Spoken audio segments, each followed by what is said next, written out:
Hey everyone, it's Ben Hardy here, and in today's video, we'll be reviewing the new Bronco Sport Badlands. Before we get in this video, I want to give a huge shout out and thank you to the Larry Miller Ford here in Draper for giving me some time with this Bronco Sport.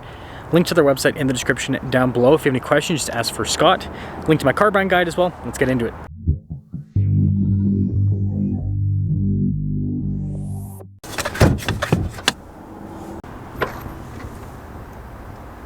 Under the hood, we have a turbocharged 2-liter 4-cylinder that goes through an 8-speed automatic transmission. Fuel economy is 21 around town and then 27 on the highway, with power outputs being 250 horsepower and then 277 pound-feet of torque. Now, before we move forward with this review, I do want to mention if you want to see more videos just like this, then I recommend you subscribe because I post content every single day. So taking a look at the hood, you can see it's raised there on either side, and then popping down below, gotta love the circular lights of the baby Bronco. You get the Bronco logo there, and then this is the big thing with the Badlands. We have these super beefed up recovery points, and I mean, this is plastic on the side with the fog light, but that's some real protection there on the front end, and I think it actually looks pretty cool. It'd be interesting to see it with some different colors other than white, but yeah, the Badlands can actually take a hit now. Now we're on the side here, our tire wheel set up as 225 by 65 by 17 on the front and over in the rear, and with the wheels completely blacked out. Got these big chunky fender flares. So the rest of the bodywork there. Badlands here on the side, and then you got the roof rails up top as well. Got to squeeze between these other two Broncos. But there's your side profile. Now here's a quick look at the key fob. We have our lock and unlock remote start. We've got the Bronco logo there on the back. And the Bronco's pretty cool. So if we press this button here, labeled glass, it opens up the glass, kind of like my Land Cruiser, which is fun. And then you've got the door. And this is a little crossover, but it's got tons of space. You also have some outlets here on the back, as well as lighting. So that's adds to the practicality. Spare tire underneath too. But for just such a little vehicle, it's got quite a bit of space. When you're all done, just pop that down. Cool taillight design. You got parking sensors here in the rear bumper, receiver hitch as well. So the rest of the rear.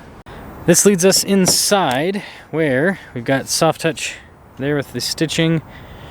Now look at these seats, perforated all down the center. And then popping in, it's not a crazy spacious place, but got some holders there. Let's see with the vents down below, and that is actually kind of cool. The trim at the top of the seat. And then headroom with the box design is great. Now popping up front, we've got more soft touch, and this is actually soft touch up above.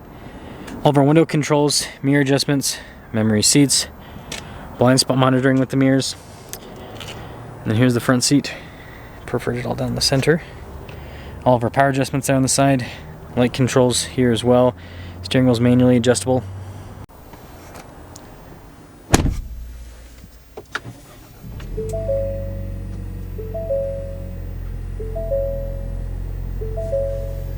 Here's a quick look at the steering wheel. Soft touch all around. Paddle shifters there on the back.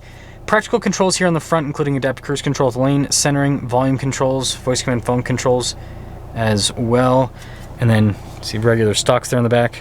Digital gauge cluster in the center, and you can use it to see different bits of info on the car. I think the style is actually pretty cool looking. This is where your GOAT modes will pop up, and you'll notice that we do have some off-road modes, including a rally mode. Really, Ford? It's cool though, it's cool, I get it. Now we do have a 360 camera system with this trajectory lines turn with the steering wheel, so that's going to be very helpful off-road with some self-spotting. And then as for the rest of the infotainment system, overall response time with this system's quick, newer. You've got a little bit of storage behind it. I mean, this is the same system that's in the new Maverick as well. You do have heated seats, got your climate controls as well. They're all built into the screen. That is the one thing that I'm not too fond of, but other than that, it's a nice unit. Soft touch here at the top. You can see Bronco there as well. And then down below, we've got our auto stop start. That's for the defroster, your parking assist. See the little volume control as well. Got phone charging pad down there, some storage. Shifter here for the 8-speed, some cup holders, parking brake with the auto hold, and then you've got your off-road cruise, your GOAT modes, stability control, and your 4-wheel drive lock. And then it's not a real locking differential, twin clutch system that mimics one, but you know, close enough, right? Good storage inside. Nice trim here on the top, and then we do get a sunroof.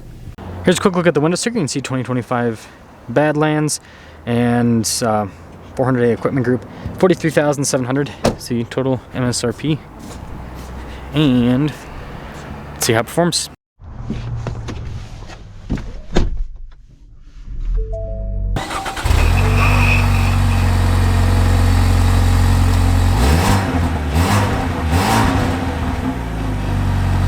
And let us set off in the baby Bronco, the Bronco Sport. Man, if they didn't have those things sticking up out of the ground, I would have driven it over the little rocks to give you guys some off-roading in the Badlands. So, this is kind of cool, the new big screen, but the Bronco Sport, I mean, this has been a vehicle that's gotten a lot of criticism since it came out, because first off, this hit the ground before the big Bronco, and so a lot of people thought this was the new Bronco. And so you can imagine, like, I had so many people messaging me, they're like, that's it, that's what Ford's doing, and they're so disappointed. And I was like, that's not the real Bronco, that's the baby Bronco. It's basically a glorified Ford Escape, which is very true.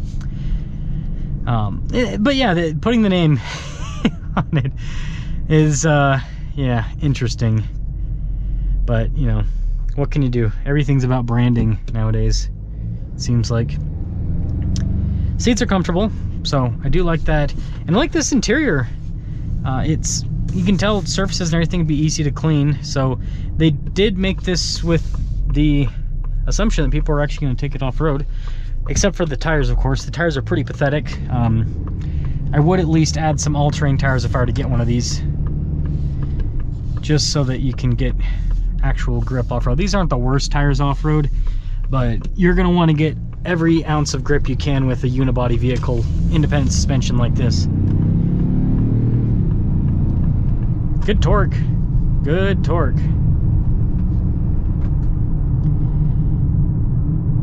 Yeah, so I was right. I just drove a Maverick before this, and the Maverick engine sounded different because it's tuned differently now and all that.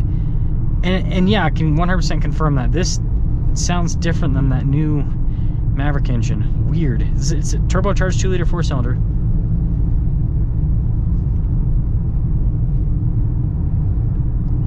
Yeah, the low end torque is really good.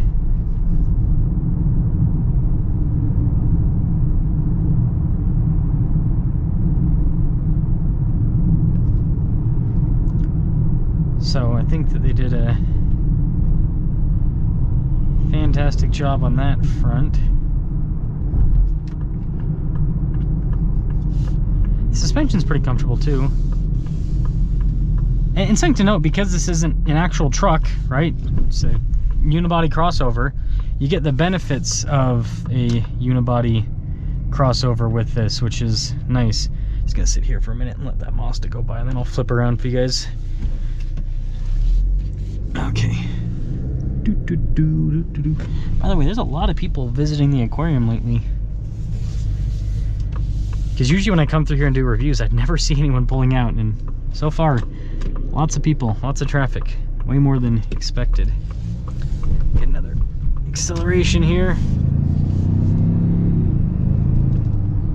Yeah, the torque's really good. So, Bronco Sport Badlands. This is a cool vehicle, but there are some concessions you make. Obviously, and again, independent suspension's the big thing. It's not going to articulate all that well off-road. Now, the four-wheel drive system and the twin clutch system to lock up the rear end is going to help out with getting through sticky situations. But just understand, this isn't a big clearance vehicle. This isn't a Jeep or a big Bronco. So you got to drive. You're going to have to drive slow off-road, and you're not going to want to do too crazy with the trails and all of that. It can do some cool stuff, though. I've seen some videos.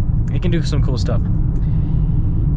And the other thing that I think is going against this more than pretty much anything else I've mentioned is the pricing. I mean, this is over $40,000, and you can get, now I understand that this has a lot of nice features, but still, you can get base model Wrangler, base model Bronco at that price point. So I think it's kind of a hard sell. That's one thing that I think is a pretty big downside with the Badlands. if it was like $10,000 less than, well, let's think about this. Just, I'm kind of basing this off of people's perception. So I'm not saying this is practical for an automaker to do, but perception wise, so like if you can get like a base model Wrangler for mid 30s. So if this was like with all these features was about 30,000, then I think people would be all over it. I think that it would be, and I'm not saying people aren't, like these do sell, but it's not like the hottest thing on the market, right? So I think that that would make more sense in terms of what this offers, but it's hard to do that. Unibody, if you guys don't know, unibody vehicles are expensive to make. They obviously they drive really well on road, but it's expensive to make them. That's why manufacturers love body on frame, because they're cheap to make and you can charge more money for them. Whereas unibody, they're expensive to make, and it's like it's hard to charge as much for it. So it's an interesting situation. But either way, let me know what you guys think about the Bronco Badlands. They definitely improved it. They definitely did improve it, but it's still, I don't think it's ever going to be taken that seriously. But you can let me know if you disagree.